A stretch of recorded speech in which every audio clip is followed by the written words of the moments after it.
Bismillahirrahmanirrahim. Assalamualaikum warahmatullahi wabarakatuh. Alhamdulillahi rabbil alamin wa bihi nasta'in ala umuri dunya waddin. Wassalatu wassalamu ala asyrafil anbiya'i wal mursalin wa ala alihi wa sahbihi wa man tabi'ahum bi ihsanin ila yaumiddin. Ikhwan akhwat yang dirahmati Allah Subhanahu wa taala.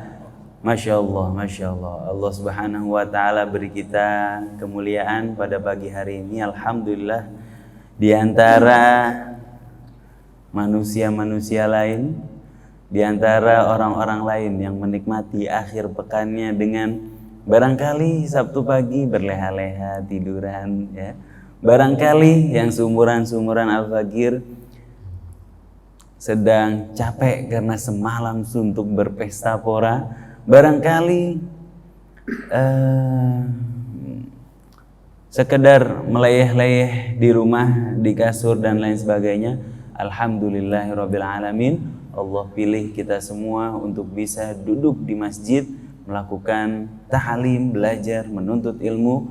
Masya Allah, merupakan ikhwan akhwat satu tanda bahwa Allah Subhanahu wa ta'ala ingin menaikkan derajat kita. Amin amin ya rabbal alamin. Allah Subhanahu wa ta'ala berfirman, yarfa'illahu alladhina amanu minkum walladhina utul ilma darajat. Allah akan mengangkat derajat orang-orang yang beriman di antara kalian, sementara orang-orang yang menuntut ilmu Allah angkat beberapa derajat lagi. Alhamdulillah, Allah pilih kita semua untuk bisa duduk di majelis ilmu. Allah pilih kita untuk bisa kita berpotensi dinaikkan derajatnya di sisi Allah Subhanahu wa ta'ala. Alhamdulillahirabbil alamin. Bapak-bapak, ibu-ibu yang dirahmati Allah, kami ucapkan terima kasih banyak sudah menyempatkan waktunya untuk hadir jauh-jauh ini. Ada yang dari Otista Habib, ada yang dari Kampung Rambutan nih, ada yang dari Bogor, ada yang dari Jember. Masya Allah, datang ke sini untuk ikut khataman bersama Habib Mujtaba. Masya Allah, ikhwan akhwat. Ya Allah, mudah-mudahan Allah balas daripada tiap langkah Bapak Ibu sekalian dengan ampunan daripada Allah Subhanahu wa ta'ala. Allah ganti tiap langkah dari sini ke rumah dengan rahmat dari Allah Subhanahu wa ta'ala. Amin amin ya rabbal alamin. Bapak-bapak, ibu-ibu juga kami ucapkan terima kasih buat yang sudah dengan senang hati, dengan lapang dada membawakan hidangan-hidangan yang bisa dinikmati bersama. Masya Allah, di belakang ada nasi uduk dari DKM. Ini nasi uduk DKM ini khas tiap hari Minggu pagi biasanya, tapi khusus untuk khatamannya Rasil dimajukan jadi Sabtu pagi. Nasi uduk Masjid Silaturahim disediakan setiap habis pengajian. Masya Allah, ada yang membawa roti, ada yang membawa wedang, ada yang membawa makanan, ada yang membawa snack-snack. Semoga Allah Subhanahu wa ta'ala ganti dengan makanan dan minuman di surganya Allah Subhanahu wa ta'ala. Kami ucapkan terima kasih juga bapak-bapak sudah menyempatkan hadir, ibu-ibu, di acara khataman kitab Mahiyatut Tasawuf. Kitab ini kitab yang kita mulai tahun lalu bersama Habib Mujtaba. Dipilihkan kitab ini adalah untuk melanjutkan kajian tasawuf yang sudah dimulai oleh Ustadz Komarudin sebelumnya, Ustadz Komarudin. Kemudian beliau dipanggil Allah Subhanahu wa ta'ala karena penyakit Covid. Alhamdulillah Allah gantikan dengan guru yang Masya Allah luar biasa, mukhlasin minal mukhlasin, orang yang ikhlas berjuang di jalan Allah Subhanahu wa ta'ala. Habib Ahmad Mujtaba bin Syahab memilihkan kitab Mahiyatut Tasawuf. Mahiyatut Tasawuf bermakna hakikat ilmu tasawuf. Masya Allah, selama ini kita mendengar ilmu tasawuf dari kanan, dari kiri, dari depan, dari belakang. Ada yang membicarakan tentang nama ruh, ada yang membicarakan tentang ini itu. Selama setahun ini kita mempelajari bersama Habib Ahmad Mujtaba hakikat sebenarnya ilmu tasawuf itu apa sih? Ya, secara praktikal, Masya Allah beliau menjelaskan selama setahun ini bagaimana ilmu tasawuf itu kita praktikkan dalam kehidupan sehari-hari. Yang selama ini kita tahu ilmu tasawuf itu mengawang-awang ya, orang kalau ngomong kayaknya keren banget begitu.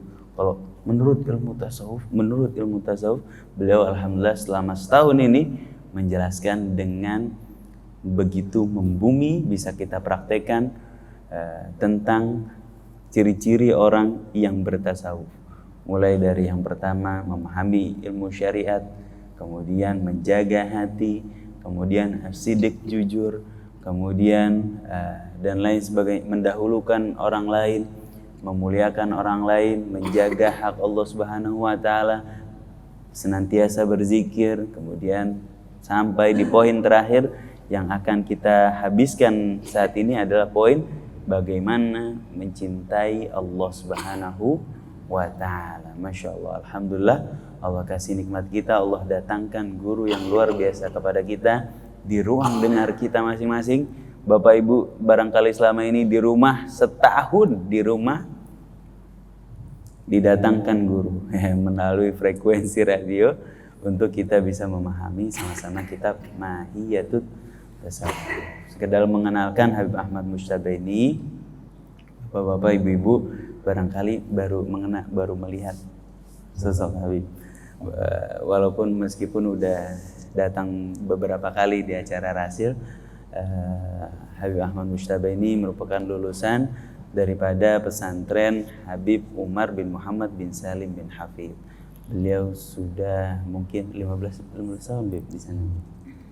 Ya, belasan tahun lah, luar biasa di sana. Berkhidmah dari belajar menuntut ilmu bersama Habib Umar bin Muhammad bin Salim bin Hafid yang juga menjadi penulis kitab ini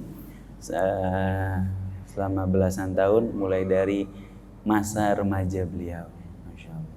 Kemudian pulang pada tahun 2019 dan berkhidmah di Majelis Al-Muwasalah. Majelis Muwasalah adalah majelis silaturahim antar ulama.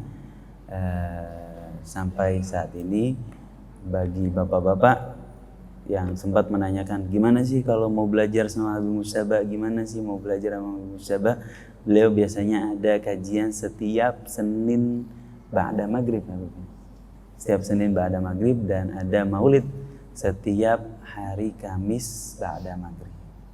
Nah, tafadhol bagi bapak-bapak, tapi nggak ada ibu-ibunya. Jadi kalau ibu-ibu mau bertemu Habib Mujtaba ya di Rasil, insya Allah. Nggak ada ibu-ibunya, bapak-bapak saja. Di sana mengkaji fikih, kemudian mengkaji beberapa nasihat dari Habib Umar dan lain sebagainya, memahami kitab Maulid, namanya Maulid Dia Ulami dan lain sebagainya bersama Habib Mujtaba. Nanti bapak-bapak kalau mau ke sana setiap Senin dan Kamis, searching aja di Google namanya Majelis Al-Muwasalah, insyaallah. Baik, bapak-bapak, ibu-ibu, tanpa berpanjang kata, Masya Allah, ahlan wa sahlan, Uncle Firman ini baru datang, Masya Allah. Ini bapak, ibu kenal sama Uncle Firman? Ya, Masya Allah. Tanpa berpanjang kata, hari ini insya Allah kita akan menghantamkan kitabnya. Nanti di akhir juga insya Allah akan diberikan ijazah kitab, ijazah yang bersanad langsung sampai ke Habib Umar bin Muhammad bin Salim bin Hafid. Insya Allah ijazah ini biar sekadar motivasi kita untuk mau mengamalkan apa yang beliau ajarkan daripada kitab Mahiyatut Tasawuf. Bapak-bapak, ibu-ibu yang mau murajaah atau mengulang kitabnya juga bisa dinikmati di YouTube Rasil TV dengan keyword kajian tasawuf. Baik, mari sama-sama ikhwan akhwat kita mendengarkan penjabaran yang akan disampaikan oleh Habib Ahmad Mujtaba bin Syahab. Kepada beliau kami persilahkan. Shallu ala Nabi Muhammad.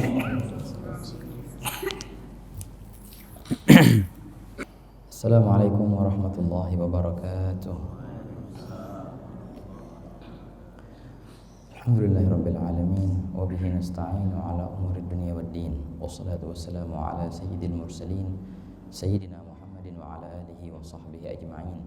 Subhanaka la ilma lana illa ma 'allamtana innaka antal alimul hakim wa tub 'alaina innaka antat tawwabur rahim. اللهم يا فتاح يا عليم يا فتاح يا عليم يا فتاح يا عليم افتح علينا فتحا قريبا يا أرحم الراحمين. اللهم لا سهل إلا ما جعلته سهلا وأنت تجعل الحزن إذا شئت سهلا. اللهم سهل لنا حفظ العلوم وهب لنا واسعات الفهوم بجاه نبيك المعصوم صلى الله عليه وسلم. اللهم إنا نسألك العلم اللدني والمشرب الصافي الهني وهاب غني، ونعوذ بك اللهم من علم لا ينفع وقلب لا يخشع وعمل لا يرفع وعين لا تدمع ونفس لا تشبع ودعوة لا يستجاب لها برحمتك يا أرحم الراحمين يا أرحم الراحمين يا أرحم الراحمين.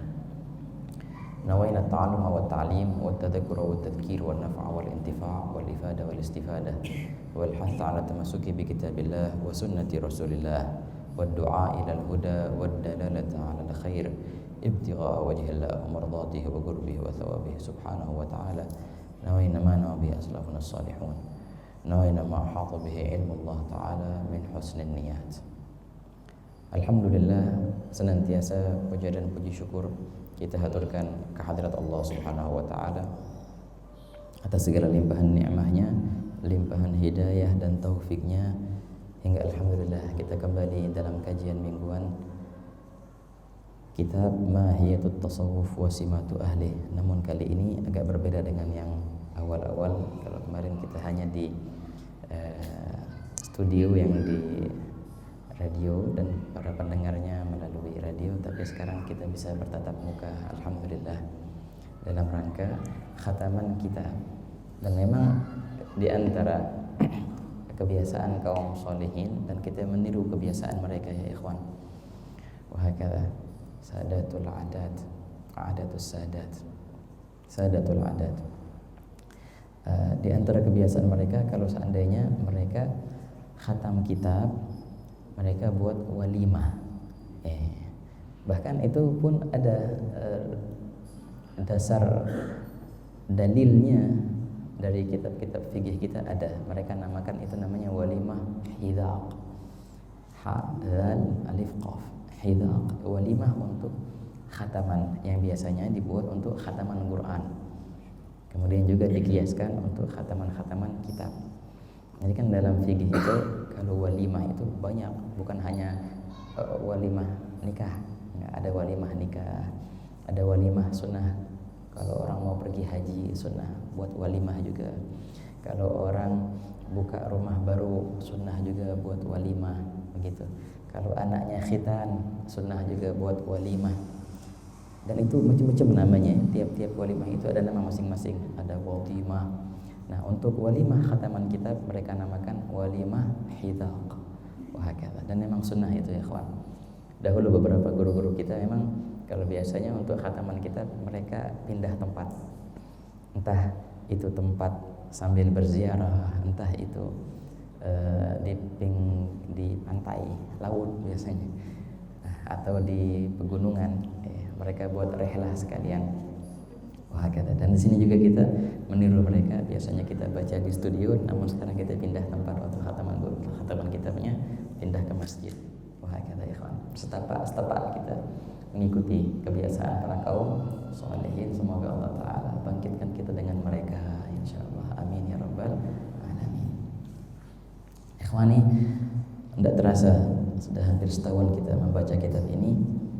Yang tadinya Al-Fakir ingat betul datang ke rumah Sayyid Isa Al-Kaf dan juga sama Kak Firman datang ke rumah untuk diskusi dan kitab apa yang mau kita baca. Dan setelah istikharah kita baca kitab Mahiyatut Tasawuf. Kitab ini sangatlah ringkas. Background dari kitab ini adalah skripsinya Habib Umar yang beliau tuliskan untuk menghadiri muktamar di Chechnya tahun 2015, ya, muktamar Ahlus Sunnah wal Jamaah. Dan di situ Sayyidul Habib memaparkan materi ini, Mahiyatut Tasawuf. Diringkas, tasawuf yang panjang lebar, ya. Sering kita mendengar perihal tasawuf itu ada dua dilema sebenarnya perihal tasawuf. Ada yang terlalu tinggi banget sehingga kita susah untuk memahaminya. Seakan-akan tasawuf bagaikan ilmu falsafat yang sangat dan amat rumit difahami, apalagi diamalin. Itu. Walaupun pemaparan materinya biasanya sih keren, wah keren tuh ngomong masalah gitu-gitu. Tapi bagaimana pengamalannya? Itu ada tingkat yang terlalu tinggi ketika mereka membahas tasawuf. Ada juga sisi lainnya yang mereka anti dengan kata tasawuf, anti dengan kata sufi. Padahal kalau seandainya mereka memandang isi daripada ilmu itu, maka mereka tidak akan dapatkan dalam ilmu itu melainkan ajaran Alkitab was sunnah. Dan itulah yang sebenarnya ya ikhwan, sebenarnya yang tertipu dengan nama tasawuf itu nggak ada di zaman Nabi, sufi itu nggak ada di zaman Nabi. Tapi lihat apa sih yang ada dalam kitab itu. Jangan hanya melihat sampulnya.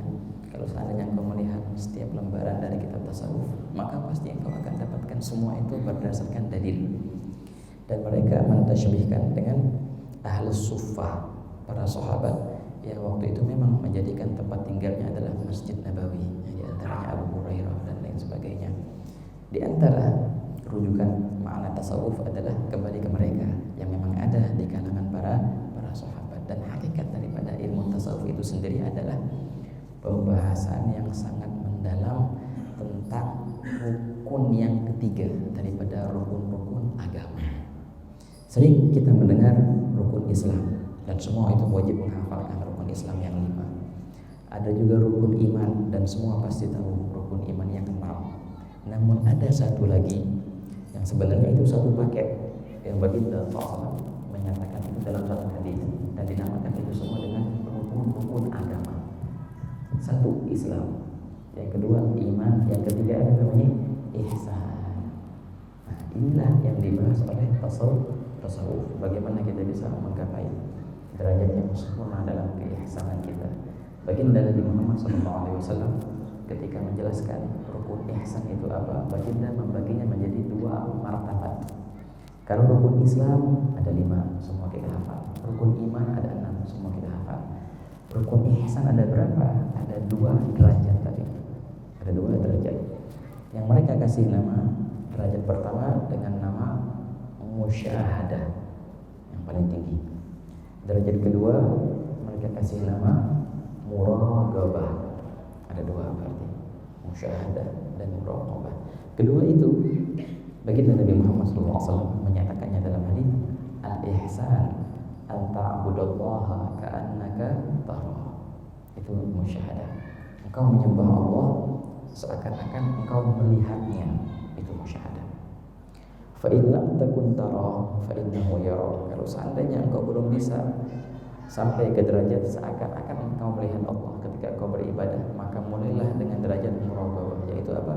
Engkau meresapi, merenungi bahwasanya Allah melihatmu sekarang. Kalau seandainya engkau nggak bisa seakan-akan melihatnya, maka resapilah bahwasanya Ia senantiasa melihatmu. Itu namanya muraqabah. Dalam ibadah kita muraqabah, dalam keseharian kita muraqabah. Bagaimana langkah-langkah untuk bisa menggapai derajat muraqabah itu? Kemudian bagaimana pula untuk bisa naik ke derajat musyahadah? Nah, itulah yang dibahas oleh ilmu tasawuf. Apa yang kita harus hadirkan ketika kita beribadah sehingga kita bisa masuk dalam derajat muraqabah. Wahakata. Nah, di sini ikhwani dalam kitab ini Sayyidul Imam Al-Habib Umar memulai dengan definisi. Mungkin ringkasan kitab semua ini ya sangat. Jadi semuanya ringkas ini. Cuma ada 33 lembar. Beliau mulai dengan definisi apa sih tasawuf itu. Dan memang perihal definisi adalah perihal yang paling utama. Kadang-kadang kita dapatkan perselisihan antara 2 kelompok, panjang lebar mereka berdebat karena beda dalam definisi. Kalau seandainya mereka sama dalam definisi, maka tak akan ada terjadi namanya khilaf pada kedua kelompok itu. Dan makanya sampai-sampai Imam Syarif Al-Jurjani, tokoh ilmu logik dalam Islam, sampai beliau berusaha untuk menyatukan definisi-definisi yang ada dalam kitab yang namanya At-Ta'arifat. Syarif Al-Jurjani. Kalau seandainya nih, langsung kita tebak. Pertama kali kita mendengar kalimat sufi, apa yang ada dalam bayangan antum? Tasawuf ataupun sufi yang tergambar orang lagi ngapain? Joget muter. Lagi ngapain? Muter-muter. Biasa muter-muter. Biasanya sih gitu kan. Sufi langsung tergambar di benak kita. Seorang yang pakai peci merah panjang, pakai gamis, bawahnya agak lebar, kayak rok, muter-muter, begini-begini tangannya. Ya kan? Itu yang tergambar di mindset kita kalimat sufi. Muter-muter, itu ngapain muter-muter? Atau tergambar juga sekelompok orang yang lagi gandengan tangan, mereka berzikir dengan manggut-manggut, ya kan? Kemudian ada seorang tua yang keliling di hadapan mereka.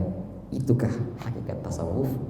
Apakah orang mau bertasawuf harus begitu, merubah penampilannya, harus manggut-manggut, harus joget-joget, muter-muter? Itu hakikat tasawuf? Bukan ya. Itu bukanlah sampul aja, bukan, apalagi inti. Bukanlah itu sampul dari tasawuf sebenarnya. Nah makanya, lalu apa sih tasawuf? Nah, ketika engkau mendengar sesuatu, sebelum engkau memvonis sesuatu itu, karena engkau melihat sosok yang memperagakannya, semestinya engkau kaji dulu apa hakikat daripada sesuatu itu. Makanya begini ikhwan, jangan jauh-jauh bukannya tasawuf, Islam. Bayangkan Islam itu yang sangatlah indah, sangatlah sempurna, bisa tercoreng gara-gara musliminnya ketika mereka salah dalam memperagakan Islam. Banyak teman-teman kita di sana yang di Hadramaut, orang-orang barat, para mu'allaf yang mereka masuk Islam. Kita tanya, kenapa kok bisa masuk Islam? Tertarik dengan apa? Katanya alhamdulillah. Kenapa alhamdulillah? Alhamdulillah aneh kenal sama Islamnya dulu sebelum aneh kenal sama musliminnya. Kalau seandainya aneh kenalan sama musliminnya, aneh gak bakal mau masuk Islam. Serem banget Islam. Tapi kagak. Alhamdulillah untungnya aneh kenalan sama Islamnya itu. Aneh kaji apa itu Islam, siapa itu Nabi Muhammad, aneh kaji Al-Qur'annya, maka tertarik aneh masuk Islam, maka masuk dia ke Islam. Ketika dia melihat para muslimin yang memperagakan Islam dengan salah, dia nggak terpengaruh. Dia tahu ini kesalahan dari mereka, bukan dari Islamnya. Kalau seandainya dibalik, orang sebelum mengkaji hakikat Islam, mereka lihat muslimin dulu dan mereka memvonis beginilah Islam, tak akan ada yang mau masuk Islam katanya. Makanya dikatakan al-Islam mahjubun bi ahli. Banyak sekali kasus Islam itu tertutup sendiri, terhalangi sendiri dengan siapa? Dengan musliminnya sendiri. Mereka yang menghalangi orang untuk mendapatkan hidayah Islam itu siapa? Bukannya musuh, enggak, musliminnya sendiri kadang-kadang yang salah dalam memperagakan Islam. Bayangkan sekelas Islam pun seperti itu, apalagi tasawuf. Yang banyak orang tercoreng gambarannya terhadap tasawuf karena apa yang ia lihat, apalagi yang kita lihat di media, ya kan? Jangan jauh-jauh. Kalau antum tulis di Google sufi, pasti yang akan muncul gambarnya ya kayak tadi, gambar-gambar tadi. Tulis di Wikipedia definisi tasawuf, semuanya kayak gitu. Wah kan, media juga yang punya peran di sini. Tapi kalau seandainya kita kembali ke pakar tasawuf yang benar, bagaimana kita mereka, apa sih yang mereka bahas, maka sungguh tidak lagi akan kita dapatkan melainkan hakikat daripada Al-Quran dan Sunnah, dan metode atau tata cara untuk bisa mengamalkan Alkitab dan Sunnah itu sehingga meresapi ke hati. Nah makanya di sini dalam definisinya Sayyidul Habib Umar mengatakan bahwasanya hakikat ilmu tasawuf adalah husnul amal, pengamalan yang baik. Bukan hanya pengamalan, nggak cukup kalau pengamalan saja, harus perfect. Pengamalan yang baik terhadap apa yang diminta oleh Allah Ta'ala dan Rasulnya, serta meresapi pengamalan itu. Jadi pertama kita harus tahu dulu apa sih yang Allah Ta'ala minta dari kita sebagai seorang hamba yang patut dan layak atasnya untuk mematuhi perintah tuannya, majikannya, Perintah apa yang Allah perintahkan kepada kita sebagai umat Nabi Muhammad SAW? Apa yang baginda SAW ajarkan kepada kita? Ketahui itu dulu, kemudian kita amalkan. Pengamalan saja nggak cukup. Nah itu dia. Kalau engkau hanya perihal pengamalan saja, itu dibahas di fikih, dibahas di hadis, dibahas di tafsir. Tapi di sini pengamalan yang baik, bukan hanya sholat 4 rakaat zuhur. Walaupun suci tubuhmu dari najis, suci badanmu dari hadas, itu pengamal itu tinggi. Tapi kalau tasawuf, bagaimana engkau sholat dalam keadaan suci hatimu dari cinta dunia, gitu. Jangan masuk sholat dalam keadaan mabuk.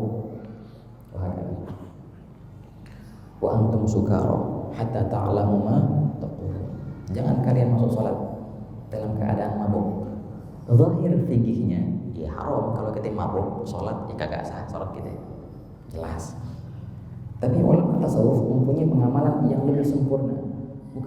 Bukan itu artinya mabuk nggak sadar. Bukan, mabuk itu artinya mabuk cinta dunia. Sehingga ketika engkau sholat, yang kau pikirkan adalah dunia. Sehingga engkau tak tahu apa yang kau baca, kau tak meresapi apa yang kau baca. Ini juga masuk dalam ayat itu, hatta ta'lamu ma taqulun, sehingga kalian mengetahui apa yang kalian baca, meresapi, khusyuk. Nah inilah ikhwan. Jadi bukan hanya pengamalan belaka, namun kesempurnaan dalam pengamalan itu. Gimana ya pas sholat, Allahu Akbar. Dalam ilmu-ilmu lain kita dibahas cara Allah takbir bagaimana. Di tasawuf dibahas juga bagaimana engkau ketika takbir, makna apa yang kau hadirkan di hatimu. Allah Maha Besar, keluarkan segala kebesaran selain Allah dari hatimu. Dan engkau memperagakan angkat tangan. Apa arti angkat tangan? Engkau melempar seluruh dunia ke belakangmu, yang seakan-akan yang ada hanyalah engkau sama Allah Subhanahu wa taala. Kalau orang sholat dengan cara itu, dia akan meresapi sholat itu, dan dia baru bisa mencicipi indahnya kebersamaan bersama Allah Subhanahu wa taala ketika dia sholat. Indahnya nuansa khusyuk. Enggak akan ia merasa terbebani dengan sholat itu. Enggak, justru dia merindukan kapan lagi sholat. Wa ju'ilat qurratu 'aini fis shalah, kata baginda sallallahu alaihi wasallam. Itulah ilmu tasawuf yang bisa membuat kita meresapi dan rindu dengan pengamalan-pengamalan itu, bukan hanya membebani. Kalau ilmu-ilmu lain, seakan-akan kita terbeban dengan apa yang namanya at-taklif. Mereka mendefinisikan talabu ma fihi kulfah, at-taklif. Tapi dalam tasawuf dirubah, taklif itu pemaksaan menjadi keinginan sendiri, meresapinya, tahagul, sehingga menjadi mendarah daging sifat-sifat itu, ikhwan. Dan intinya adalah menyucikan hati dari sifat yang keji,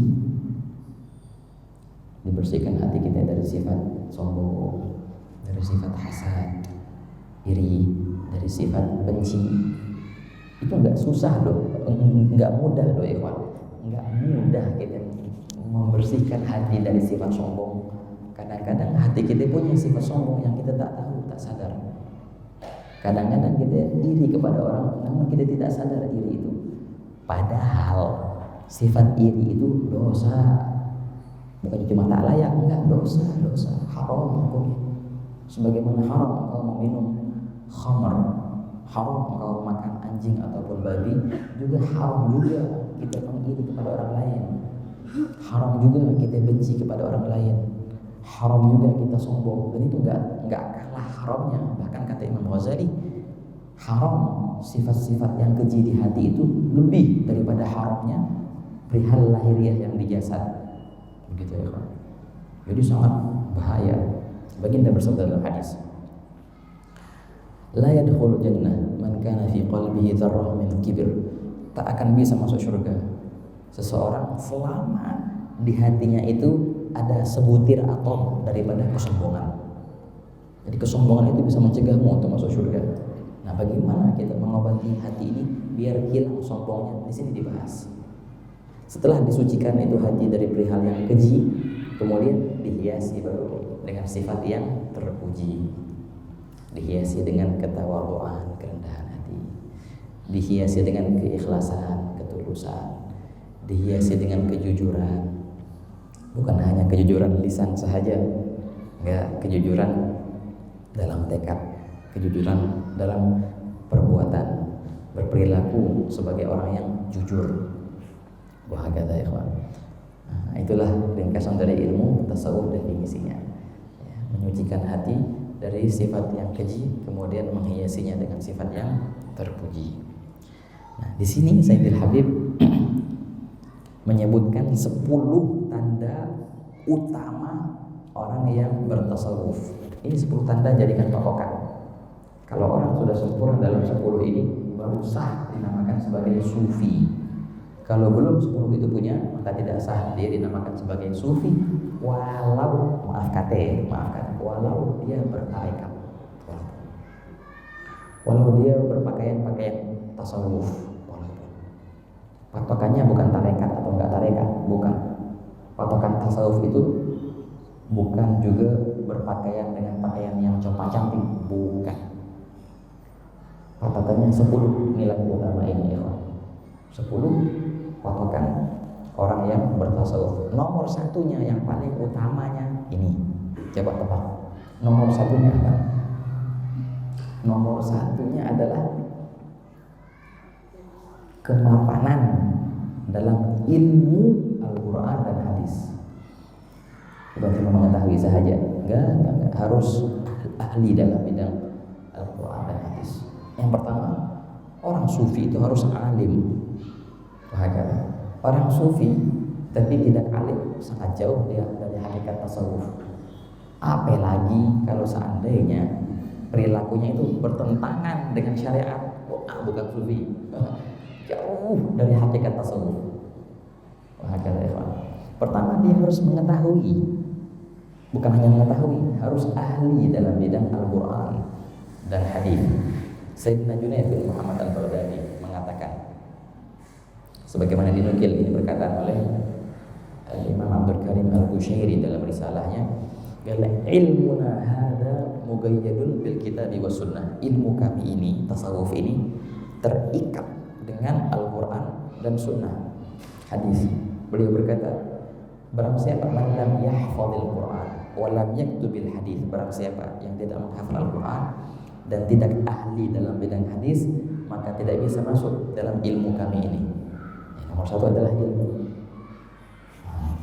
Jadi kita masyarakat, kita bahas yang nomor satu itu. Waktu Habib Umar mencantumkan syarat pertama itu harus alim, sufi harus alim. Maka banyak yang memprotes beliau dengan syarat pertama ini. Dan Habib, dengan syarat ini engkau telah mengeluarkan banyak orang-orang yang berlabel tasawuf sekarang ini. Tidak semuanya mereka alim. Apakah benar syarat pertama adalah alim? Kata Habib Umar, makanya aku tulis. Oleh ini aku tuju, biar enggak mudah kalimat sufi itu bisa oleh siapapun. Inilah tujuanku, sehingga tidak mudah orang menamakan dirinya sufi atau tasawuf, dan enggak murah tasawuf itu. Nomor satu, engkau harus alim dalam ilmu zahirnya dulu. Sebelum mendalam, nyembur dalam ilmu batin. Tahu tadi ilmu batin gimana?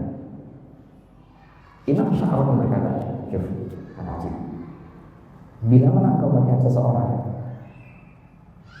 yang menampakkan dirinya sebagai sufi tasawuf, bahkan engkau melihat dia mengeluarkan keramat, bisa terbang,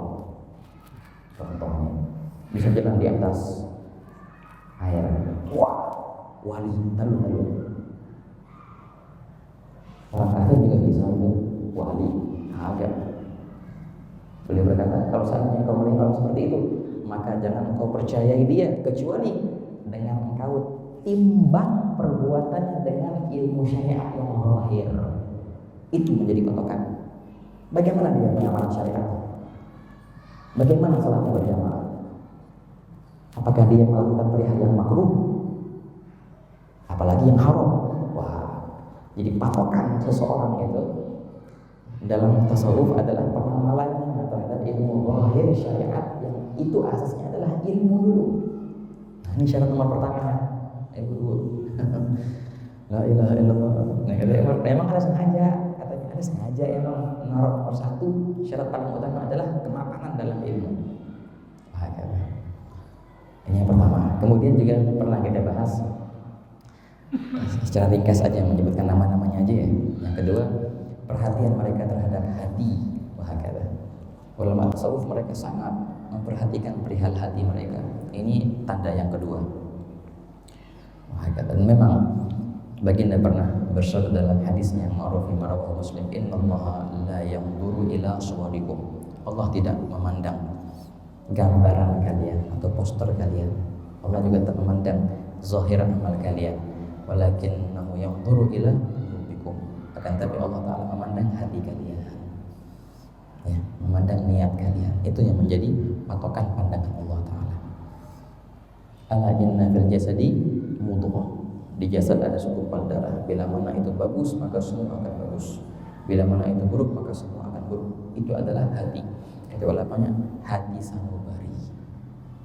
Dan memang ikhwan, semua perbuatan kita, semua gerak-gerik kita itu dimulai dari lintasan hati, yang kemudian membuah menjadi tekad, yang baru nanti menghasilkan gerakan. Kalau engkau nggak benahi ini hati ini yang berupa ada di situ lintasan-lintasan hati, maka bakal kacau semua ke depannya. Tapi kalau sudah benahi hati itu, maka insya Allah akan baik semua ke depannya. Oke. Yang kedua, yang ketiga, ikhlas, keikhlasan, tulus dalam mengamalkan ibadah. Ikhlas lillahi ta'ala, yang ia harapkan hanyalah Allah Ta'ala. Tulus, sama sekali dia tidak menghiraukan pandangan manusia. Terserah orang mau ngomong apa, bukan mereka yang aku cari, bukan keridhaan mereka yang aku cari, bukan. Orang mau senang mau nggak senang, yang penting Allah senang sama aneh. Itu satu, ikhlas. Dan memang ikhlas itu susah.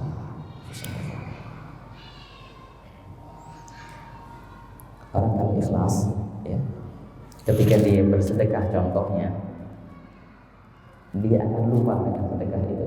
Itu puncak keikhlasan. Bukan berarti nggak boleh kita ingat sama sedekah kita, nggak apa-apa kalau ingat. Tapi kalau memandang kita berjasa atas orang karena sedekah itu, nah itu yang bahaya. Jangan. Allah Ta'ala Allah berfirman dalam Al-Quran, ilaihi yas'adul kalimut thayyibu wal 'amalus shalihu yarfa'uhu. Kepada Allah terangkatnya amal soleh dan ia mengangkat amal-amal soleh. Berkata Habib Aidilus bin Umar Al-Habsyi, arti Allah mengangkat amal soleh, ketika amal itu diangkat dari seorang hamba, si hamba lupa akan amal itu. Berarti amalnya diterima oleh Allah. Ikhlas benar-benar dia. Sedekah banyak dia, tapi dia lupa, seakan-akan dia nggak pernah sedekah. Sholat banyak dia, tapi seakan-akan dia dikit sholatnya. Itu tanda ikhlas. Dan memang ikhwani, ikhlas itu sangat penting. Berkata Imam Ibn Athaillah Sakandari, al-amal suwarun qa'imah wa arwahuha wujudu sirril ikhlas fiha. Perkataan yang indah itu.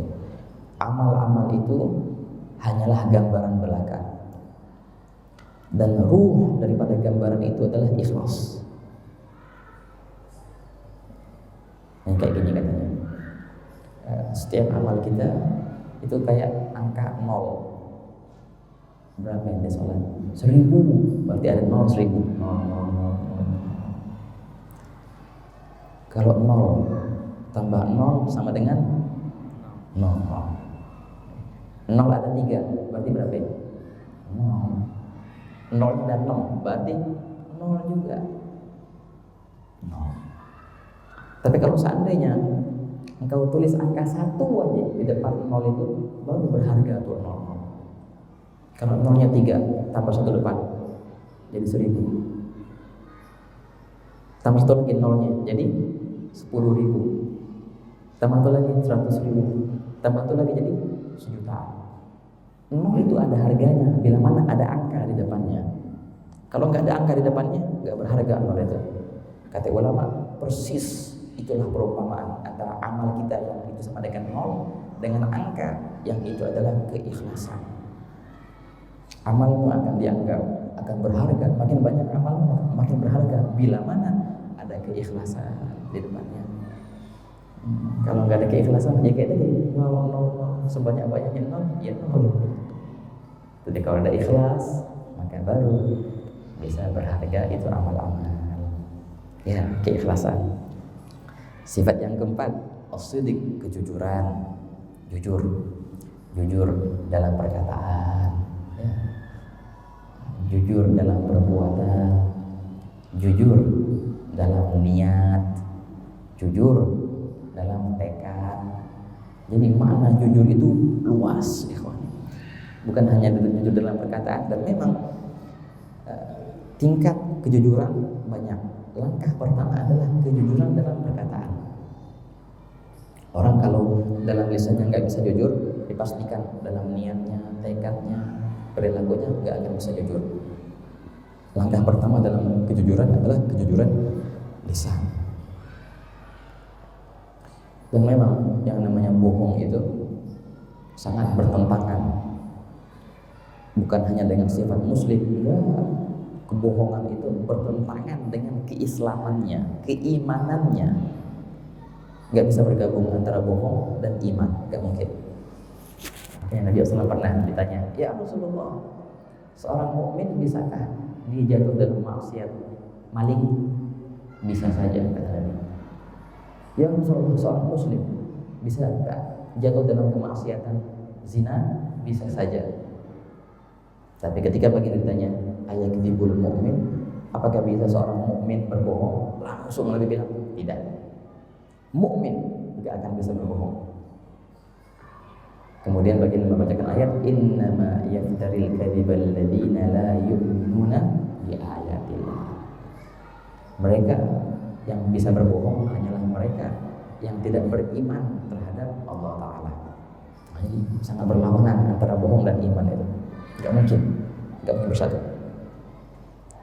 Makanya harus jujur, kejujuran dalam perkataan, kemudian kejujuran dalam niat dan tekad. Ada niat yang jujur, ada niat yang gak jujur. Contohnya gimana? Seorang contohnya gak punya harta sekarang. Aneh kalau ada harta, aneh mau bantu pulang. Contohnya, kan niat tuh bagus. Sekian bulan kemudian ada itu harta. Nah, ya gimana?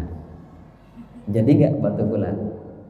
Lupa kadang-kadang atau pura-pura lupa biasanya. Berarti bukti niat itu kemarin gak jujur. Kejujuran dalam perbuatan, dalam tekad, kesungguhan mereka artikan. Nah makanya antum bayangkan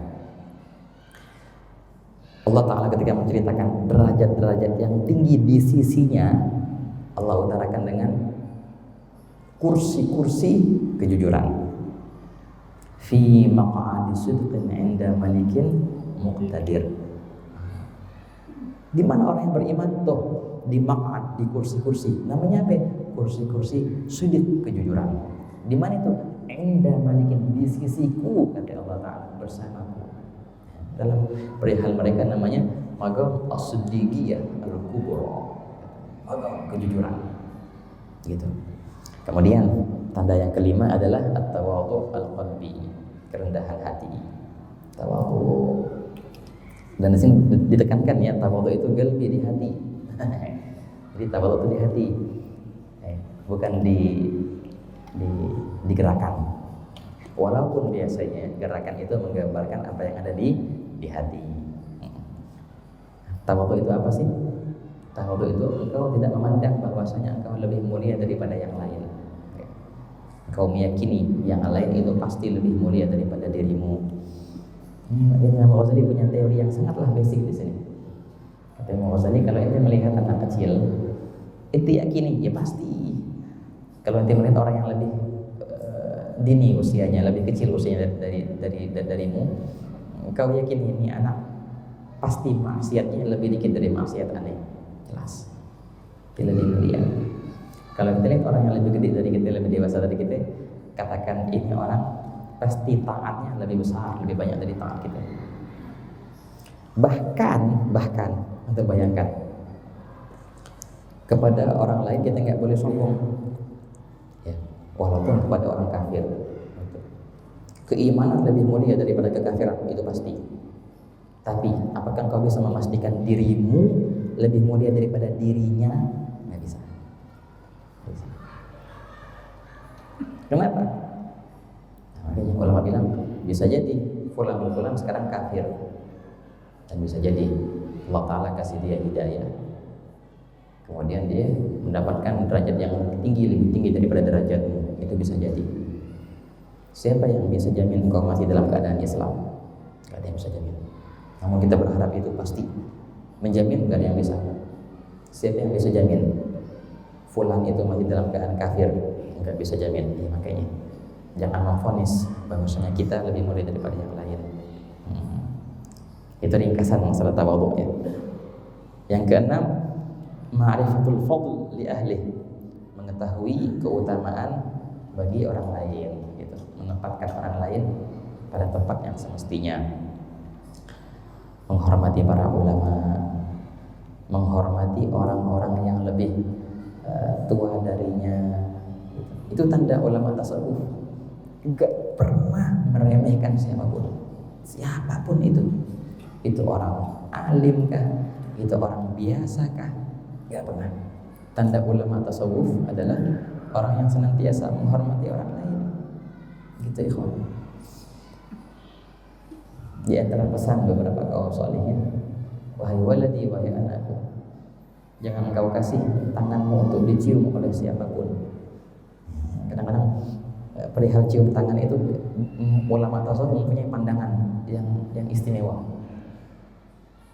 Kalau bisa jangan dicium tangan. Kalaupun tanganmu dicium, engkau mengharap semoga engkau dapat syafaat orang yang mencium tanganmu itu, karena dia dalam keadaan tawadhu sekarang.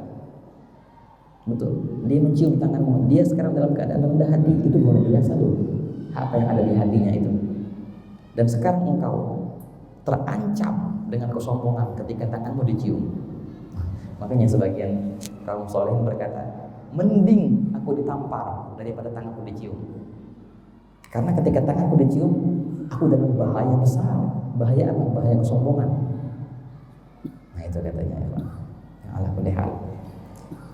Panjang bahasanya yang keenam itu. Kemudian yang ketujuh, tandanya adalah kasratul dzikrillah taala. Banyak-banyak berzikir kepada Allah taala. Ya, banyak-banyak berzikir kepada Allah taala. Ini tanda utama. Tanda utama ulama tasawuf adalah senantiasa mereka berzikir dalam untayan mereka, senantiasa mereka tenggelam dalam lautan zikir. Berzikir di hati pasti, berzikir di lisan juga kemana-mana. Sambil jalan sholawatan, sambil jalan baca la ilaha illallah. Semuanya seperti itu ya ikhwan. Kalau bahasa mereka, kalau seandainya kita lewat di samping mereka, seakan-akan kita melewati sarang lebah. Bunyi itu, bunyi zikirnya, bunyi zikir. Entah itu zikir Al-Quran, zikir yang lain, la ilaha illallah, salawatan, itu luar biasa semua. Bahkan nih, ngigonya pun zikir. Ada lagi, ada seorang ulama namanya Imam Al-Habib Abdullah bin Idrus Al-Idrus di kota Tarim. Beliau ini Masya Allah sambil jalan baca Quran, kemana-mana baca Quran terus, zikirnya Al-Quran. Sampai-sampai beliau kalau tidur mulai ngigo Al-Quran, mulai baca Quran. Dia nggak sadar baca surat Al-Baqarah, contohnya baca surat Al-Baqarah, sampai dari jadi full tidurnya itu ngigonya Quran dari awal tidur sampai bangun tidur, baca surat Al-Baqarah sampai ayat 150 contohnya, bangun. Besoknya pas tidur lagi ngigonya baca Quran nyambung ayat 151 dan terus seperti itu. Bangun sampai tempat, besoknya lagi ngigonya baca Quran nyambung lagi. Jadi ada khataman Quran dalam ngigo. Karena memang mendarah daging Al-Quran itu ya. Dan banyak seperti itu ya. yang orang sholawatan sekian hari setiap hari, bukannya 1.000, 2.000, 5.000, 20.000, 100.000. Ada ibu-ibu, masya Allah ibu, ada ibu-ibu yang menangis di Ka'bah. Kemarin hari Isa cerita, ada ibu yang menangis di Ka'bah. Ada orang soleh bilang, ibu kenapa kok menangis? Ya, katanya ada musibah besar. Kenapa? Ada yang meninggal berapa? Enggak, bukan itu. Lebih besar lagi musibahnya. Apa tuh? Semalam aku nggak mimpi Rasulullah SAW. Bingung si bapak ini. Itu musibahnya. Iya musibahnya itu semalam nggak mimpi Rasulullah SAW. Emang tiap malam mimpi? Ya pastilah, kata ibunya dengan polosnya bilang. Ya pasti tiap malam mimpi Rasulullah. Namun semalam kenapa? Aneh nggak mimpi Rasulullah. Bingung si bapak itu. Tapi si bapak itu mau kasih motivasi. Ibu kalau itu banyakin lagi sholawatnya. Iya nih insya Allah doain ibu nak banyak sholawat. Penasaran si bapak itu. Emang berapa tuh sholawatan tiap malam? Aku paling minimal tuh setiap hari 15.000 kali nak. Itu setiap hari minimal segitu. Dia malu sendiri yang nanya nih. Ya pasti kalau seharinya segitu salawatnya, nggak heran kalau tiap malam mimpi Rasulullah SAW. Itu yang Sayyidina Anas berkata, "Ma min lailatin illa wa ana rafiha habibi." Luar biasa. Dia berkata, tidaklah aku melewati satu malam pun melainkan aku melihat sang kekasihku Nabi Muhammad SAW. Siapa itu? Anas bin Malik. Jadi itulah tanda yang ketujuh, banyak-banyak berzikir, Quran, salawat, baca la ilaha illallah, senantiasa berzikir. Telah mendarah daging di mereka. Sampai-sampai ikhwan, sebagian dari kaum salihin itu karena zikir telah mendarah daging ya.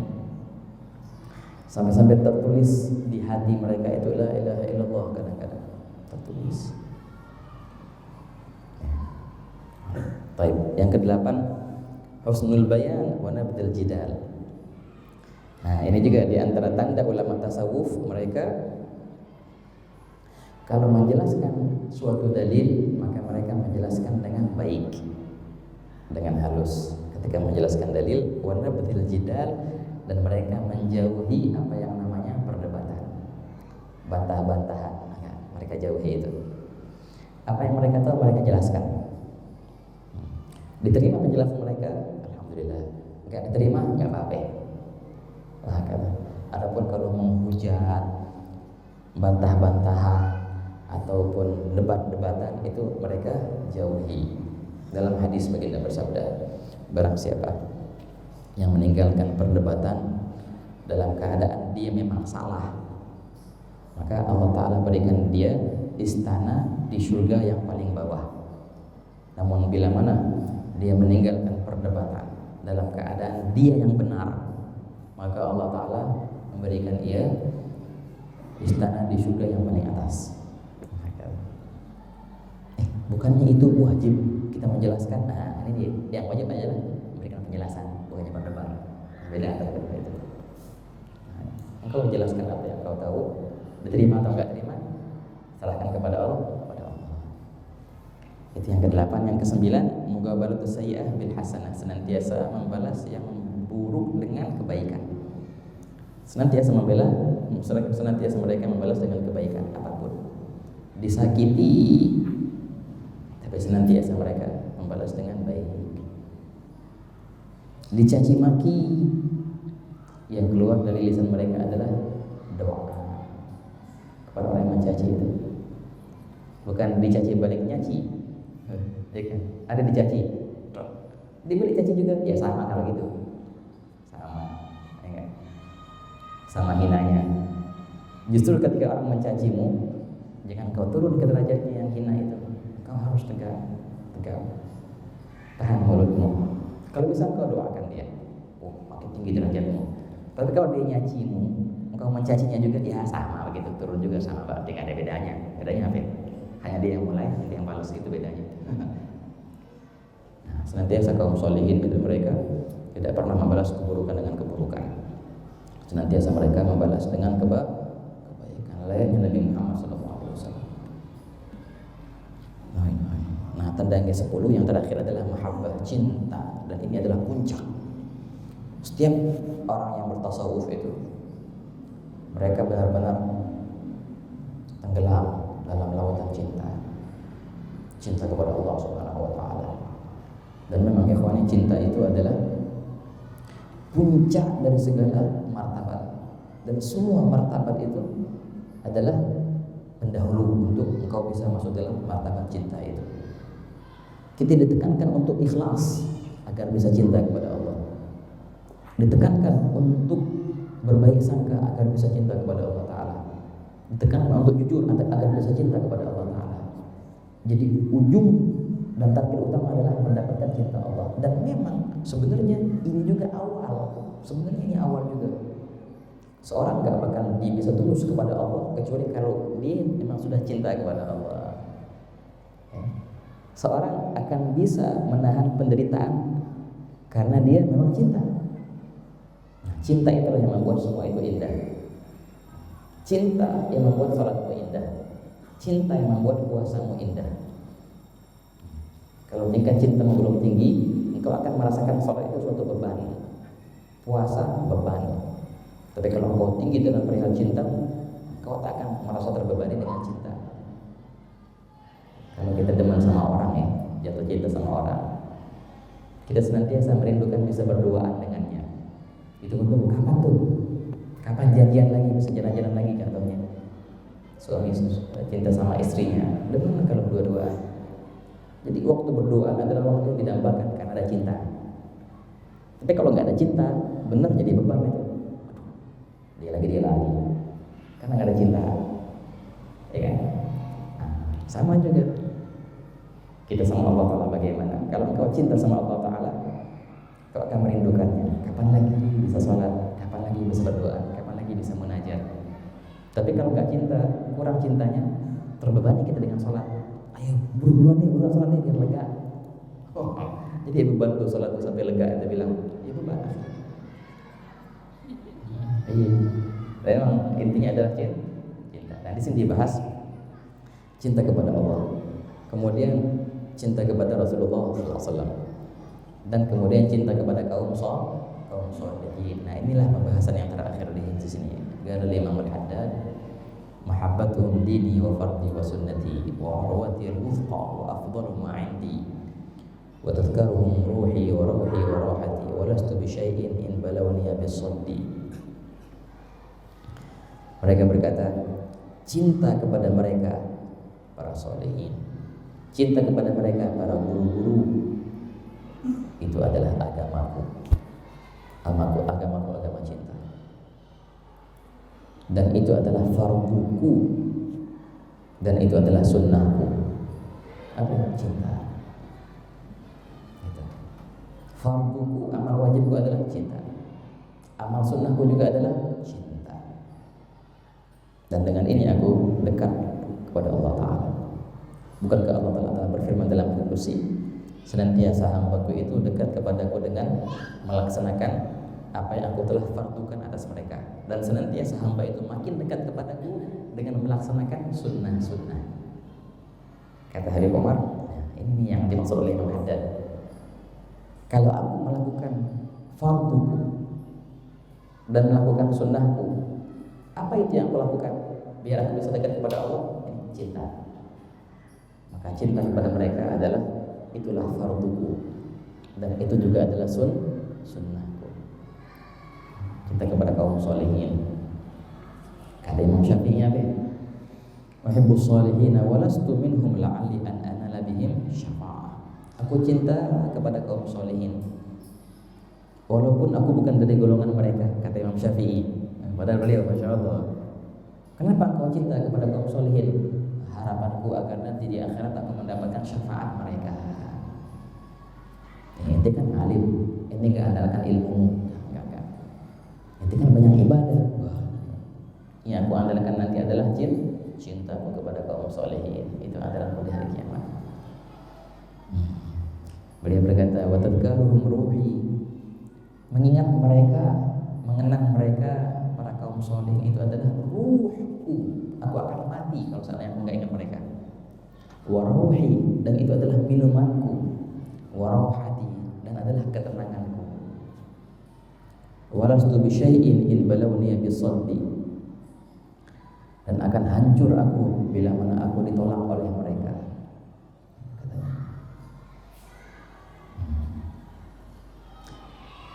Masa-masa kebersamaan, ketika mereka ceritakan masa kebersamaan mereka dengan para solehin, para guru-guru mereka, itu masa-masa yang indah, yang senantiasa mereka mendambakan masa-masa itu.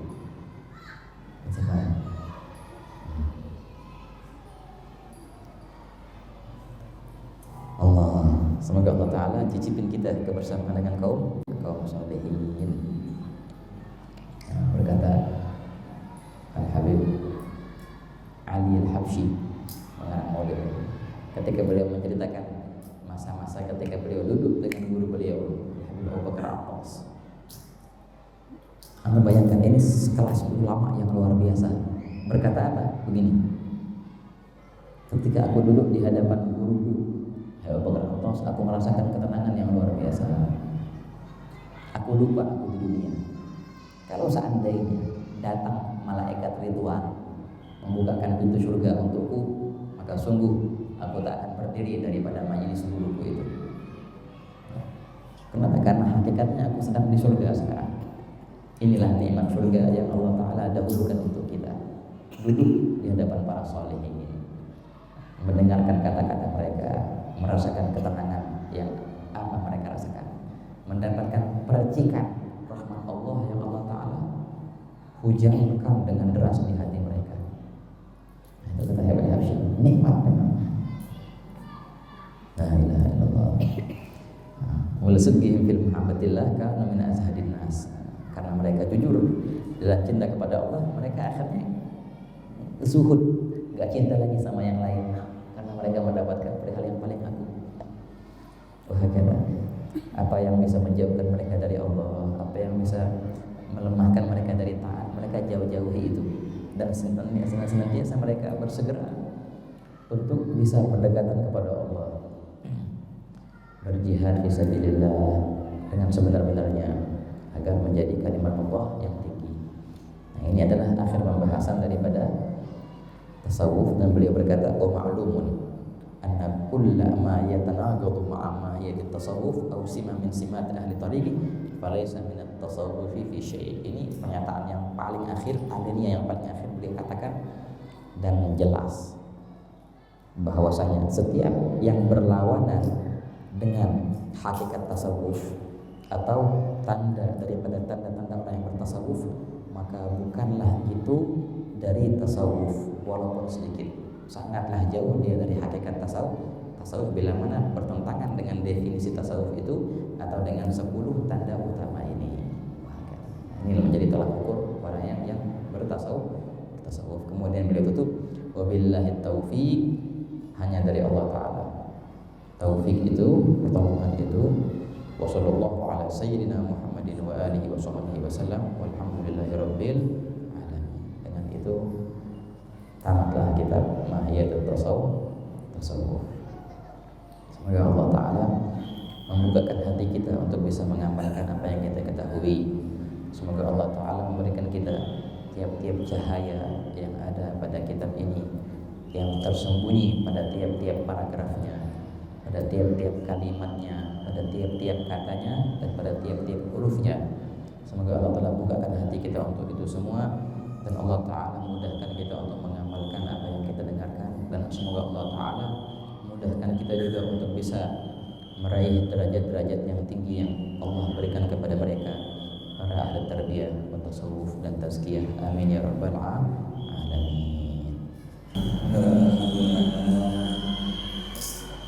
Sebahasnya ada acara kegiatan penyebaran cuma menyediakan waktu bagi orang yang ingin bertanya. Barangkali satu atau dua pertanyaan silakan.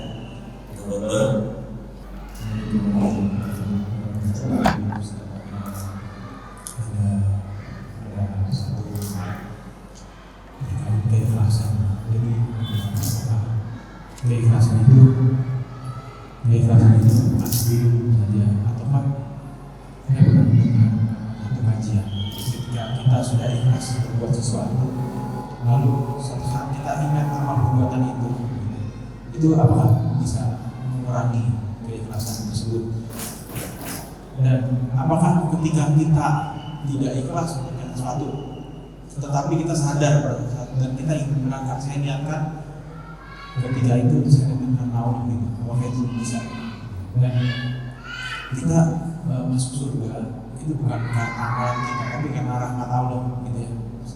Ustaz mungkin Ustaz bisa menjelaskan terkait bagaimana kita menggapai rahmat Allah dengan ibadah-ibadah kita gitu.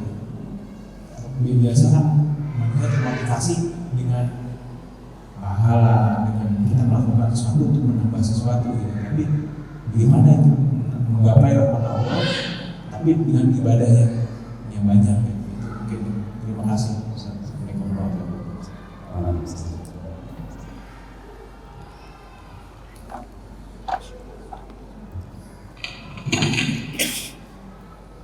Assalamualaikum warahmatullahi wabarakatuh. Semoga Allah selalu memberikan perlindungan kesehatan kepada Habib. Habib, begini Habib. Sekarang ini ilmu mudah kita dapat, tapi berbeda dengan ilmu tasawuf itu ilmu yang kita dapat sekarang itu sifatnya kering. Kita tidak merasakan kepuasan atau melepaskan dahaga kita. Cuman ada sedikit permasalahan mengenai maraknya kajian tasawuf ini. Kebanyakan dari kebetulan saat Allah memberikan kesempatan kepada saya untuk bersilaturahim ke beberapa tarekat itu. Saya merasakan masing-masing tarekat mengaku berbasis Al-Quran dan hadis, tetapi mereka memberikan penafsiran versi mereka, sehingga nggak jarang tasawuf ini justru bukan mendekatkan kita kepada Allah, tapi hanya mendekatkan kita kepada mursyid. Nggak banyak lah kajian tasawuf, tapi hasilnya orang tidak melakukan sholat dengan alasan bahwa sholat itu hanya mengingat Allah. Cukup kita mengingat Allah tanpa melakukan prakteknya sholat itu sendiri. Ini yang saya rasa kajian seperti ini tasawuf. Mungkin bagi mereka yang merasa boleh bertarekat ini basic untuk bertarekat, tapi bagi saya justru hal ini sangat penting supaya orang tidak tersesat dalam tarekat itu sendiri. Sekian dari saya. Assalamualaikum warahmatullahi wabarakatuh. Saya firman tadi pertanyaan yang pertama, apakah ketika kita mengingat amal ibadah kita itu bisa meningkatkan keikhlasan, kemudian tentang surga, bagaimana amal kita itu, bagaimana penjelasannya, bagaimana Allah, kemudian tadi firman tentang sebuah tentang tasawuf tadi.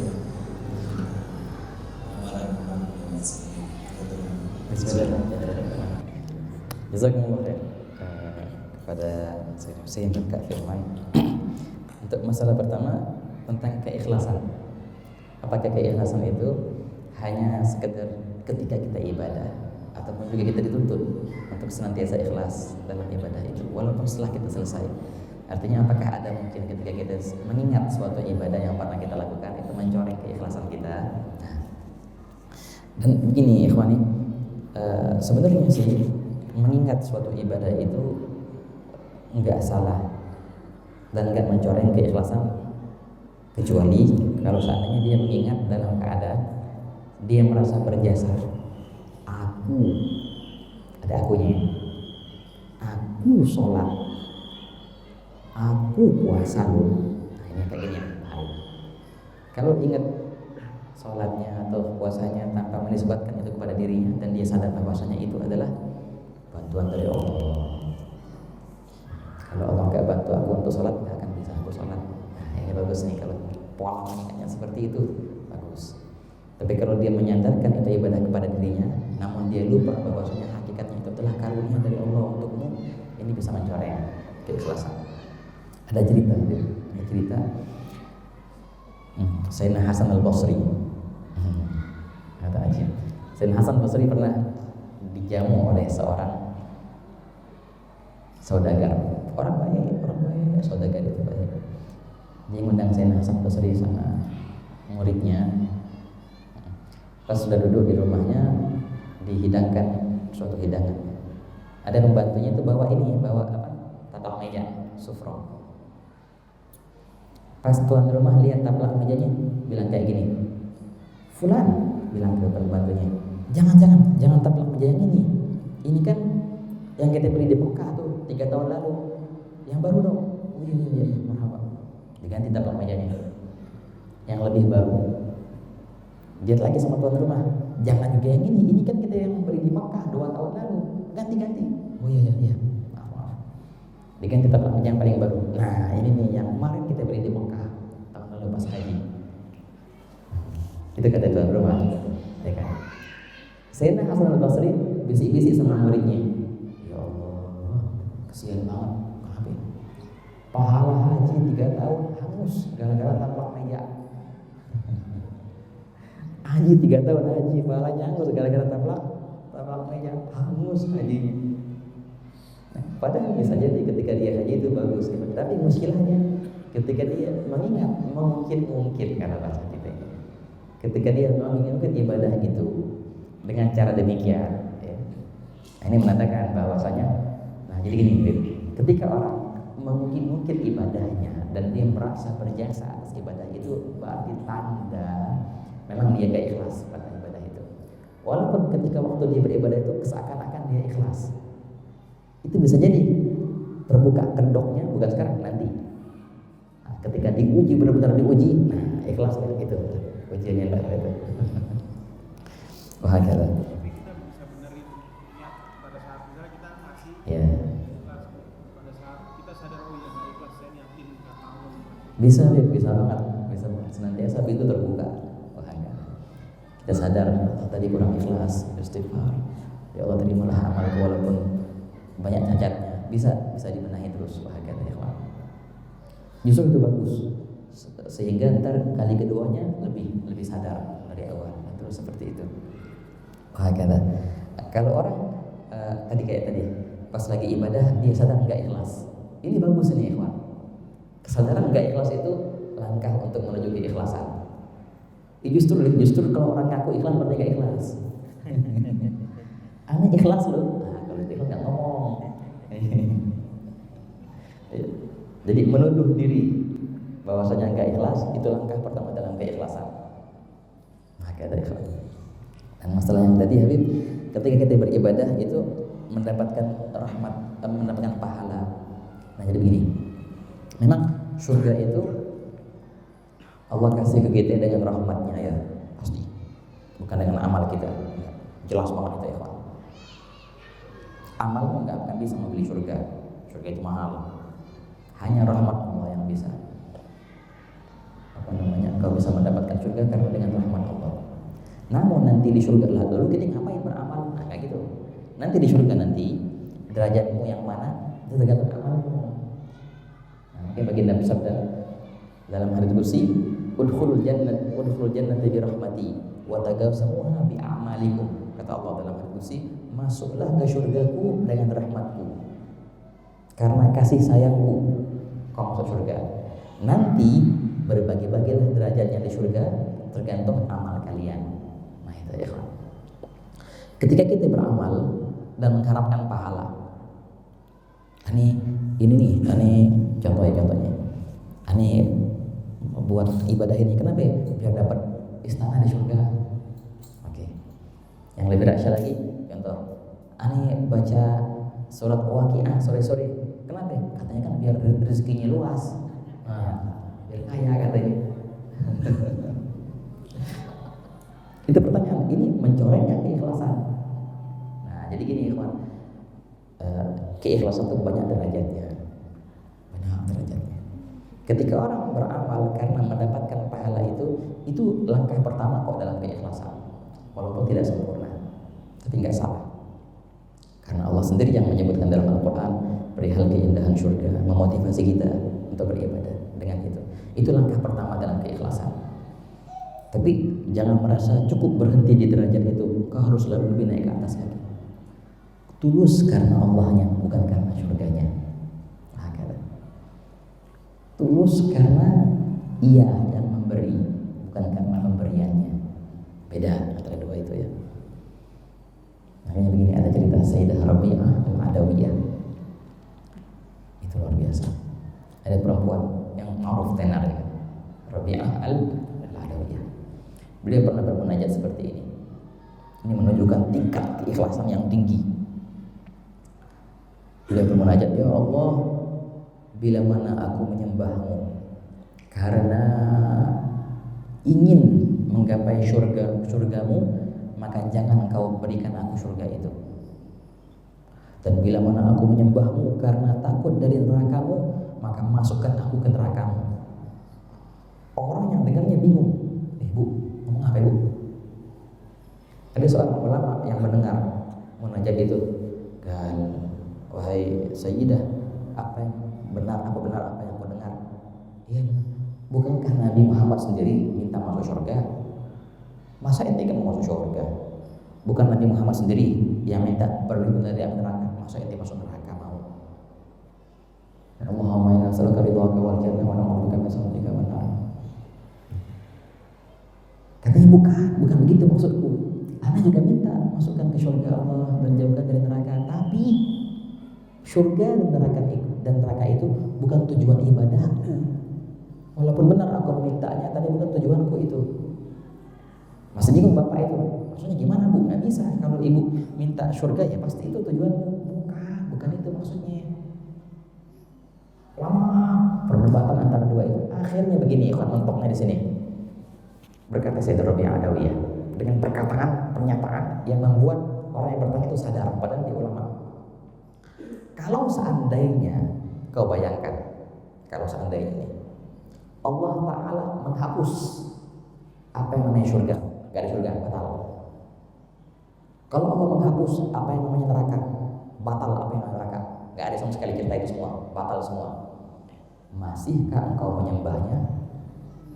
Nyata jawabannya. Atau batal? Wah gak ada surga, batalin apa yang nyembah Allah, kan gak ada surga neraka. Itu bukti ketulusan untuk siapa engkau menyembah Allah, untuknya atau untuk surganya. Kalau engkau bayangkan nggak ada cerita surga neraka, mesti nggak kita taat. Wah, kesempatan dong, foya-foya bermaksiat, berarti engkau bertaat karena surga neraka. Betul, aku minta surga, aku minta jauhkan dari neraka, tapi bukan itu targetku. Targetku adalah iya. Wah, target adalah keridhaannya. Dan memang keridhaan itu di mana tempatnya? Di surga. Aku takut dari murkanya, dan murkanya adalah di. Makanya sangat indah doa yang tadi dibacakan, yang biasanya kita baca di rotib. Jadi bukan Allahumma inna nas'aluka al-jannah, Allahumma inna nas'aluka dua, ridhoka wal jannah, dua. Yang pertama adalah inti, yang kedua adalah aplikasi. Wa na'udzubika min sakhatika wan nar. Nah, seperti itu. Kayak gitu dia. Semoga bisa menjawab insyaallah. Nah, kata yang Kak Firman tadi, pembahasan yang penting Kak Firman sebenarnya. Ini kalau kita bahas sangat panjang, jadi banyak dilema-dilema, curhatan-curhatan dalam isu-isu tasawuf yang sekarang ini. Dan memang kalau kita lihat ada beberapa tarekat, dan nggak apa-apa ini kita buka sedikit lah, masih muskil. Ada beberapa tarekat sebenarnya tarekat itu sebagai fasilitas ya. Apakah harus bertarekat? Jawabannya tidak. Walaupun itu lebih mudah engkau bisa sampai melalui tarekat itu. Banyak kok tokoh ulama tasawuf mereka nggak bertarekat sama sekali, atau mengambil semua tarekat. Bisa juga ada. Nggak berkaitan dengan satu, bisa juga ada. Tarekat hanyalah wasilah. Tapi kadang-kala wasilah itu akhirnya menjadi hambatan. Kadang-kala. Begitu ya kawan. Dan itu sering terjadi. Ketika mulai intinya satu. Bila mana tarekat sudah menjadi hambatan, intinya satu, berarti ada cinta dunia yang masuk ke hati. Itu kalau ditelusuri, ada penyakit cinta dunia di hati. Tarekat mengajak kita untuk sampai kepada Allah dengan pola jalan tertentu, itu adalah tarekat.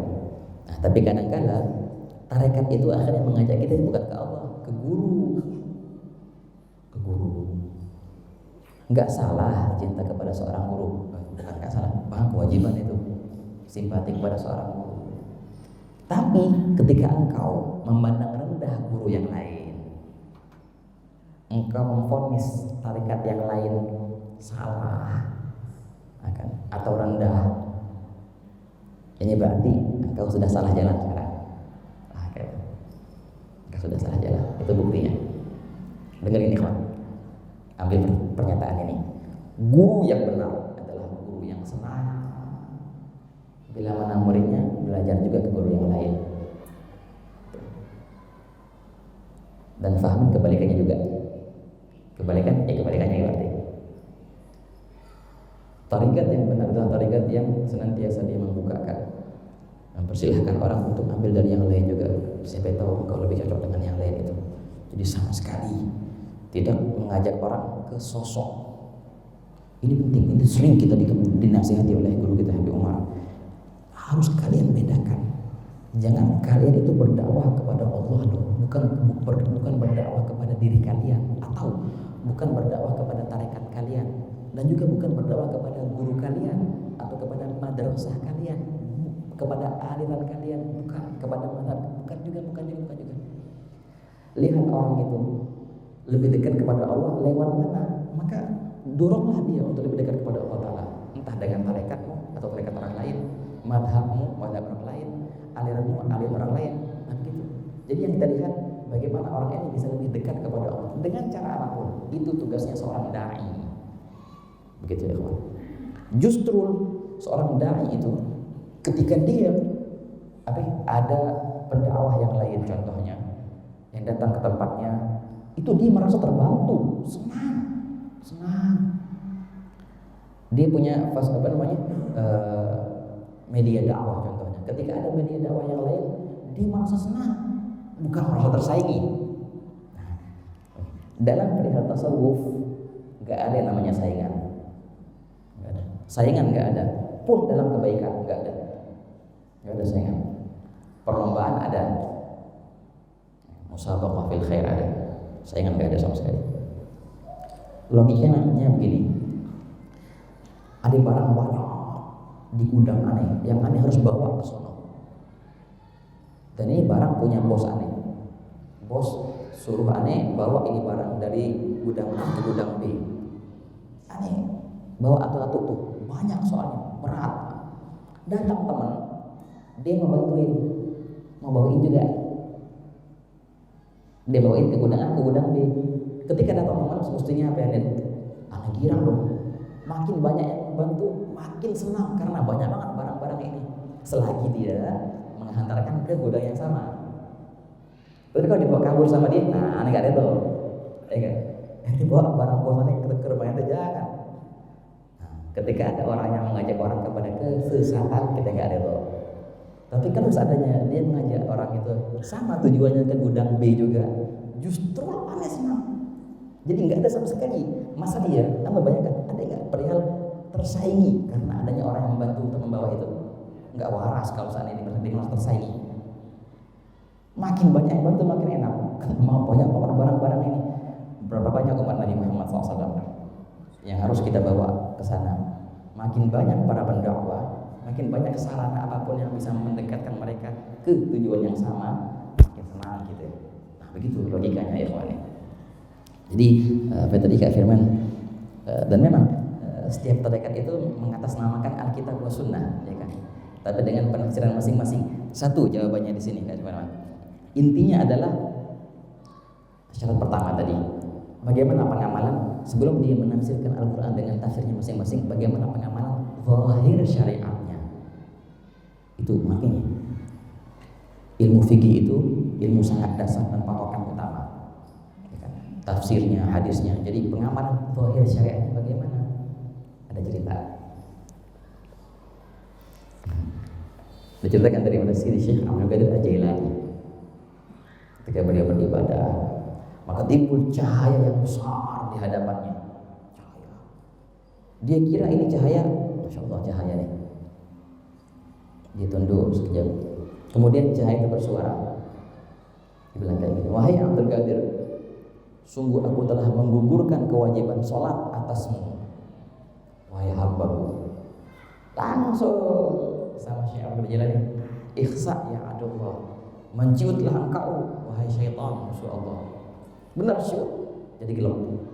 Dibilang kayak gini, kalau seandainya kewajiban sholat bisa gugur atasku dan aku siapa, Abdul Qadir Jailani, semestinya yang lebih utama untuk digugurkan kewajiban sholat Nabi Muhammad SAW, para sahabat. Nah, beliau dibekali oleh ilmu agama, maka nggak boleh tertipu dengan cahaya. Gitu. Nabi Muhammad pernah nggak sholat? Nggak pernah. Sholat sendiri nggak pernah, apalagi nggak sholat. Senantiasa bagian sholat berjamaah, dan nggak pernah sekalipun sholat sendirian. Senantiasa sholat berjamaah. Kalau seandainya beliau nggak dibentengi dengan ilmu syariat, sangat mudah sekali untuk tertipu dengan cahaya, ya kan? Makanya senantiasa ilmu zahir itu sama ilmu batin. Ilmu batin nggak akan sempurna tanpa ilmu zahir. Biasanya gitu, orang yang dalam ilmu batin, ilmu zahirnya kurang, biasanya meleset, jatuh. Atau sebaliknya, orang yang mendalami ilmu zahir saja tanpa ilmu batin biasanya sombong. Kita menutup dengan perkataan sebagian sholihin, man tafaqaha wa lam yatasawwaf faqad tafassak, wa man tasawwafa wa lam yatafaqqah faqad tazandak, wa man jama'a bainahuma faqad tahaqqaq. Orang yang menekuni ilmu zahir sahaja tanpa membekali dirinya dengan ilmu tasawuf, maka dia akan datang waktu menjadi orang yang fasik. Iya. Walaupun dia ahli fikih, dia akan menggunakan fikihnya itu untuk menghalalkan beberapa cara. Maling bisa halal dengan muslihat ilmu fikih, bisa, karena tasawuf, maka dia akan menjadi fasik. Kalau sebaliknya, barang siapa yang menekuni tasawuf saja, ngomongnya masalah hati aja, masalah alam-alam tinggi, contohnya, pengamalan fikihnya nggak ada sama sekali, ini diparah, akan menjadi zindik, lebih parah dari fasik, mendekati kekafiran. Ada nggak sholat, ya kan? Orang pada puasa, dia nggak puasa, gitu. Menganggap semuanya penting hati, nggak ada yang sampulnya mana? Akan menjadi zindik. Nah, barang siapa yang menggabungkan antara kedua itu, bertasawuf dan juga mengkaji ilmu zahir, maka inilah faqad tahaqqaq, inilah suatu kesempurnaan dan menjadi muhaqqiq di akhirnya. Jadi kuncinya satu dalam ilmu zahir. Jadi itulah ukuran semuanya. Tasawuf yang benar adalah tasawuf yang senantiasa beriringan dengan ilmu zahir. Timbanglah pemahaman mereka terhadap Al-Quran dan Sunnah dengan ilmu zahir yang sudah ada. Itulah menjadi patokannya. Insyaallah. Insyaallah a'lam bissawab. Nampak ya, dia seorang di mana, di mana, seorang di mana, puasa di mana dan lain sebagainya. Mudah-mudahan bisa diamalkan oleh kita semua. Alhamdulillah dan atas penjabaran yang sudah disampaikan, atas yang sudah berpartisipasi untuk acara sudah berkhidmat, semoga Allah SWT membalas kebaikan kita semua. Tapi sebelum itu barangkali bisa dibantu doa untuk para korban di Cianjur. Saya ijazah. Baik, bismillah. Baik, sebenarnya kalau masalah ijazah ini ada orang-orang yang sebenarnya ada yang patut untuk kasih ijazah. Tapi biasanya kalau ya kita hatam kitab dikasih ijazah. Sebenarnya ijazah itu untuk apa sih tujuan ijazah itu? Tujuan untuk lebih menyemangati kita untuk mengamalkan itu si ijazah, tak lebih dari itu. Dan memang pengamalan yang diiringi dengan ijazah sangat jauh beda dengan pengamalan yang tak diiringi dengan ijazah. Ijazah hablud tisal wa asbun fisal wa qadrul rijal bil rijal ka qadrul jimal bil jimal. Kita usaha al-muhtar. Ijazah itu adalah tali penghubung yang mencegah dari perpisahan. Dan persis seperti itu, seperti mengkaitkan onta belakang dengan onta depan. Kalau bahasa Arab dulu kan ada kereta ya. Kalau sekarang kereta gitu. Penghubung antara satu gerbong dengan gerbong ke depan. Itu persis ijazah. Mereka menghubungkan antara generasi ke generasi, persis seperti mereka menghubungkan antara onta ke onta atau gerbong ke gerbong dengan ijazah itu. Ini Al-Faqir baca langsung dengan Sayyidil Habib Umar, bukan sekali, beberapa kali, dan juga kita baca dengan beberapa guru-guru yang di sana. Dan dengan ini Al-Faqir ijazahkan kepada antum semua untuk membaca dan untuk mengamalkannya sebagaimana guru kami Al-Habib Umar telah mengijazahkan dan membacanya di hadapan kami. Ajaztukum fi dzalik. Jawab qabilna ijazah. Qabilna ijazah. Alhamdulillah, insyaallah. Mudah-mudahan jadi semangat kita untuk senantiasa mengamalkan apa yang beliau ajarkan. Berikutnya Habib barangkali bisa dipimpin doa untuk para korban Cianjur. Namun sebelum itu buat ikhwan akhwat yang ikut mau turut membantu para korban di Cianjur, silahkan bisa untuk akhwatnya dikumpulkan ke, mohon izin Ibu Winar. Nanti Ibu Winar sampaikan ke Al-Faqir. Ibu Winar angkat tangan biar orang bisa lihat. Nah itu Ibu Winar tuh ya, yang pakai kerudung coklat. Nah, sekali lagi Ibu Winar angkat tangan. Nah itu Ibu Winar bisa, Ibu untuk korban Cianjur. Yang untuk bapak-bapak bisa dikumpulkan ke Ustadz Fauzi. Minta tolong Ustadz ya, yang pakai baju biru, angkat tangan Ustadz Fauzi. Nah, boleh nanti diserahkan ke Al-Faqir. Al-Faqir serahkan nanti. Ada salah satu keluarga korban ada di sini, Mas Rizal. Mas Rizal punya keluarga di Cianjur. Beliau menyampaikan bahwa saat ini kebutuhan di Cianjur ada terpal. Mereka sekarang tidur di atas jerami dan juga tenda karena rumahnya hancur. Ya tidur kalau hujan kehujanan, kalau panas kepanasan. Mudah-mudahan cukup apa yang kita kumpulkan untuk sekedar membantu menghibur mereka para korban di Cianjur. Sebelumnya setidaknya kita bantu dulu dengan doa yang insya Allah akan dipimpin oleh Habib Ahmad Musyabah Musyahad. Fadhal Habib.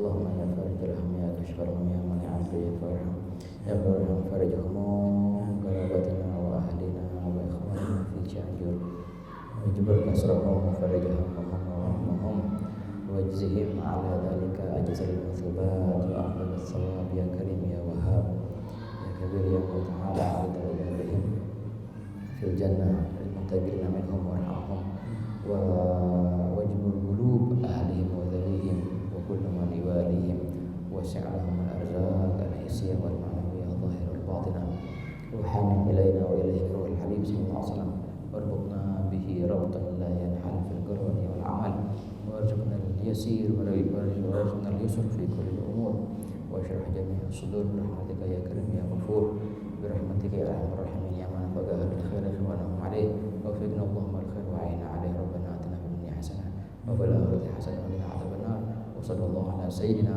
محمد وعلى آله وصحبه وسلم والحمد لله رب العالمين. Jazakumullah khairan jazaa. Mudah-mudahan para korban di Cianjur kita doakan segera Allah gantikan apa yang kehilangan dari mereka dengan rezeki yang jauh lebih baik.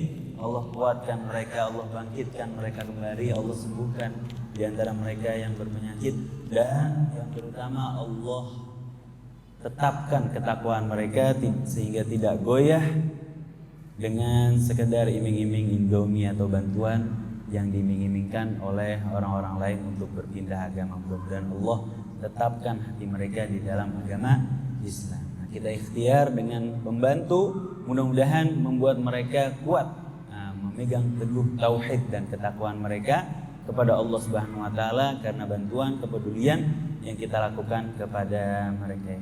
Tafadhol, sekedarnya seadanya silahkan, insyaallah tidak dikurangi apapun, langsung 100% kami akan sampaikan ke mereka berdasarkan kebutuhan yang mereka butuhkan. Insyaallah bekerja sama dengan Hilmi kita bantu korban di Cianjur. Jazakumullah khairan jazaa. Terima kasih banyak Habib sudah meluangkan waktunya, memberikan penjabaran, memberikan selama setahun ini kitab penjelasan kitab Mahiyatul Tasawuf. Insyaallah dilanjutkan kitab berikutnya Habib. Tapi kayaknya istikharah dulu seminggu, insyaallah minggu depan kita dengarkan siaran ulang ini, dan insyaallah kita mulai kitab baru yang insyaallah lebih lebih bermanfaat dari Habib Ahmad Syahab. Mari sama-sama ikhwan akhwat, mohon maaf jika ada kesalahan daripada kata, kekurangan daripada pelayanan di acara. Silahkan di belakang ada santapan nasi uduk, kemudian ada snack-snack, silahkan disantap. Nampaknya snack dan makanannya jauh lebih banyak daripada hadirin yang datang. Alhamdulillah, rizki minallahi ta'ala. Allah kasih rezeki kita, boleh bawa pulang, ya silahkan bawa pulang, boleh dibungkus. Silahkan, jangan dihabiskan, ludeskan semua, piringnya jangan dibawa, balikin lagi. Jazakumullah khairan jaza. Mari kita tutup dengan baca doa kafaratul majlis. Subhanakallahumma wa bihamdika asyhadu an la ilaha illa anta astaghfiruka wa atubu ilaik. Wassalamualaikum warahmatullahi wabarakatuh.